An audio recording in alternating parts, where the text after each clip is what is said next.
लोकसभा चुनाव 2024 से पहले एनडीए का समर्थन करने के लिए 38 दल एक साथ आ गए हैं। जी हां, पीएम मोदी तीसरी बार प्रधानमंत्री बने, इस बात का पूरा ध्यान रखा जा रहा है कि ज़्यादा से ज़्यादा दल जुटाए जा सकें। लेकिन उत्तर प्रदेश से ही अनुप्रिया पटेल हो गए, ओपी राजभर जैसे बड़े नेता एनडीए में शामिल हुए। लेकिन सीट बंटवारे पर पेच फंसेगा। पश्चिमी यूपी की सीटों को लेकर भी तमाम चर्चाएं हैं, लेकिन अनुप्रिया पटेल की पार्टी अपनी पार्टी के विस्तार को लेकर चर्चाएं कर रही है और लगातार पार्टी को आगे बढ़ाने का मन बना चुकी है। जी आप सभी को बता दें कि दावा ये था कि अनुप्रिया पटेल की पार्टी इस बार लोकसभा चुनाव 2024 में उत्तर प्रदेश की 5 सीटें चाहती है, और जबकि सर्वे ये दावा कर रहे हैं कि अकेले बीजेपी ही 70 सीटें जीत जाएंगी। और ऐसा नहीं है कि 70 पर उतरेंगी और 70 जीत जाएंगी।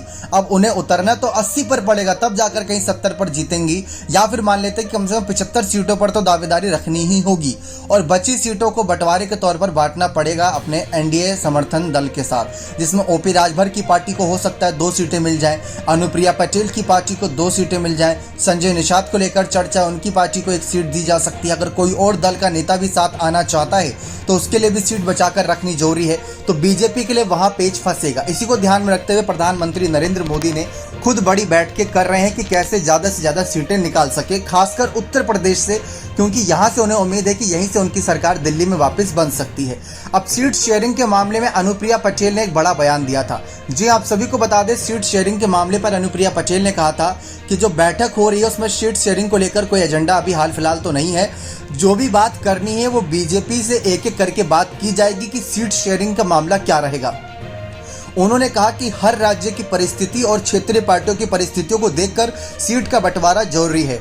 अनुप्रिया पटेल की पार्टी से कुछ ये भी सुर निकले थे कि हमारी पार्टी ने विधानसभा चुनाव 2022 में 17 सीटों पर चुनाव लड़ा और 12 सीटों पर जीत दर्ज करी। इसी को ध्यान में रखते हुए बीजेपी को सीट बंटवारा करना चाहिए। और उन्होंने ये भी कहा कि हम 2014 में भी 2 सीटों पर लड़े, उन पर जीते, 2019 में 2 सीटों पर लड़े, उन पर जीते। अब 2024 में हम चाहते हैं कि ये सीटों की संख्या बढ़ जाए और ये सीटों की संख्या बढ़कर 5 हो जाए, ताकि 3 से 4 सीटें हम निकाल सकें। और ये कहा भी जा रहा है कि अनुप्रिया पटेल की पार्टी का विस्तार लगातार होगा। लेकिन इन सब में क्या एनडीए यहाँ पर बीजेपी खासकर राजी होगी?